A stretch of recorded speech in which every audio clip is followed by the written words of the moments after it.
HD ಕೋಟೆ ತಾಲೂಕು ಹೆಗ್ಗಡದೇವನಕೋಟೆ ತಾಲೂಕು ಆಡಳಿತ ಸೌಧದಲ್ಲಿ ಸುಮಾರು 7 ದಿನದಿಂದ ಅಭಿಲೇಖಾಲಯ ಶಾಖೆ ಕಂದಾಯ ಇಲಾಖೆಯಲ್ಲಿ ಸರ್ವರ್ ತೊಂದರೆಯಿಂದ ರೈತರು ಹಾಗೂ ಜನಸಾಮಾನ್ಯರಿಗೆ ತೊಂದರೆ ಉಂಟಾಗಿದ್ದು, ಇದರಿಂದ ಸಾರ್ವಜನಿಕರು ತಾಲೂಕು ಕಚೇರಿಗೆ ಅಲೆದಾಡುವ ಪರಿಸ್ಥಿತಿ ಉಂಟಾಗಿದೆ. ಅಷ್ಟೇ ಅಲ್ಲದೆ ದಿನನಿತ್ಯ ದುಡಿಯುವ ಕೂಲಿ ಮಾಡಿಕೊಂಡು ಜೀವನ ನಡೆಸುತ್ತಿರುವ ಜನರು ಒಂದು ದಾಖಲಾತಿಗಾಗಿ ಪ್ರತಿದಿನ ಕಚೇರಿಗೆ ಬಂದು ದಿನವಿಡೀ ಕಾದು ಕುಳಿತುಕೊಂಡು ಮನೆಗೆ ವಾಪಸ್ ಹೋಗುವ ಪರಿಸ್ಥಿತಿ ಉಂಟಾಗಿದೆ.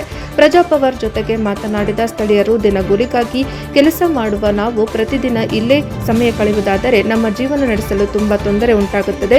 ಇದರ ಬಗ್ಗೆ ಸಂಬಂಧಪಟ್ಟ ಅಧಿಕಾರಿಗಳಿಗೆ ದೂರು ನೀಡಿದರೂ ಸಹ ಕಣ್ಣು ಮುಚ್ಚಿಕೊಂಡು ಕುಳಿತಿರುವ ಅಧಿಕಾರಿಗಳು ಸಮಸ್ಯೆ ಬಗೆಹರಿಸುವ ನಿಟ್ಟಿನಲ್ಲಿ ಕೆಲಸ ಮಾಡದೆ ನಾಳೆ ಬನ್ನಿ ನಾಡಿದ್ದು ಬನ್ನಿ ಎಂದು ಕಚೇರಿಗೆ ದಿನವಿಡೀ ಅಲೆದಾಡಿಸುತ್ತಿದ್ದಾರೆ. ಇದರ ಬಗ್ಗೆ ಆದಷ್ಟು ಬೇಗ ಗಮನ ಹರಿಸಿ ಸಮಸ್ಯೆಯನ್ನು ಬಗೆಹರಿಸಿಕೊಡಬೇಕೆಂದು ತಿಳಿಸಿದರು. ಎನ್ಕೆಎಸ್ ಟಿವಿ 4 ಹರೀಶ್ ಕೋಟೆ. ನಮಸ್ಕಾರ, ನನ್ನ ಸೋಮಣ್ಣ ಅಂತ, ಟೌನು ಸಿದ್ದಪ್ಪಾಜಿ ರಸ್ತೆ. ಏನಂದ್ರೆ ನಾನು ಸರ್ವೆ ನಂಬರ್ 52 ಕಸ್ಬಾ ಹೋಬಳಿ, ಸರ್ವೆ ನಂಬರ್ 52 4 ಎಕರೆ ಕಾಡಮ್ಮ ಸಾಗುವಳಿ ಇದೆ. ಆ ಸಾಗುವಳಿನ ಕೇಳಕ್ಕೆ ಹೋದ್ರೆ ಸರ್ವರ್ ಬಿಜಿ ಇದೆ ಅಂತ ಹೇಳ್ತಾರೆ. ಸುಮಾರು 3-4 ತಿಂಗಳಿಂದ ಬಂದು ಹೋಯ್ತಾ ಇದ್ದೀನಿ. ಯಾವುದೇ ದಾಖಲೆಗಳು ಕೊಡ್ತಿಲ್ಲ. ಸಾಗುವಳಿ ಪತ್ರ ನಮ್ಮ ಹತ್ರ ಐತೆ ಅಂದರೆ ಇಲ್ಲಿ ಡಾಕ್ಯುಮೆಂಟ್ ಇದ್ರು, ನಮ್ಮ ಹತ್ರ ಡಾಕ್ಯುಮೆಂಟ್ ಇಲ್ಲ ಅಂತ ಫೈಲ್ ಇಲ್ಲ ಅಂತ ಹೇಳ್ತಾ ಇರ್ತದೆ.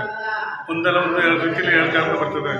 ಈಗ ಹೇಳ್ತಾರೆ ಅಲ್ಲಿ ಸರ್ವರ್ ಬಿಜಿ ಇದೆ ಅಂತಂದು ಹೇಳಿ ನಮಗೆ ಡಾಕ್ಯುಮೆಂಟ್ ಕೊಡ್ತೀನಿ ಇವತ್ತು ನಾಳೆ ಅಂತ ಹೇಳ್ಕೊಂಡು ಸತಾಯಿಸ್ತಾರೆ. ಇದ್ರ ಬಗ್ಗೆ ಮುಂದಿನ ಕ್ರಮ ತಗೊಂಡು ನ್ಯಾಯ ತೋರಿಸ್ಕೊಡ್ತೀನಿ. ನಮಗೆ ಸರ್ವರು ಯಾವಾಗಿಂದ ಡೌನ್ ಇದೆ? ಸುಮಾರು 2 ದಿನ ಇದೆ ಸರ್ವರ್ ಬಿಜಿ ಇದೆ. ಓಕೆ, ಅದು ಬಿಟ್ಟರೆ ಮೇಲಧಿಕಾರಿಗಳು ಯಾವುದ್ರ ಬಗ್ಗೆ ಕ್ರಮ ತಗೊಂಡಿಲ್ವಾ? ಕ್ರಮ ತಗೊಂಡಿಲ್ಲ. ಸಾರ್ವಜನಿಕರಿಗೆ ಯಾವ ಥರ ತೊಂದರೆ ಆಗ್ತಾ ಇದೆ? ಸಾರ್ವಜನಿಕರಿಗೆ ಬರ್ತಾರೆ, ಇವತ್ತು ಕೇಳ್ತಾರೆ, ಇದು ನಾಳೆ ಬನ್ನಿ, 10 ಗಂಟೆ ಬನ್ನಿ, ಅರ್ಧ ಗಂಟೆ ಬನ್ನಿ, 3 ಗಂಟೆ ಬನ್ನಿ ಅಂತ ಹೇಳ್ತಾರೆ. ಅಲ್ಲಿ ಇಲ್ಲಿವರೆಗೆ ಯಾರು ರೈತರಿಗೆ ಅದು ದಾಖಲೆಗಳೇ ಸಿಗ್ತಾಯಿಲ್ಲ. ಸರಿ.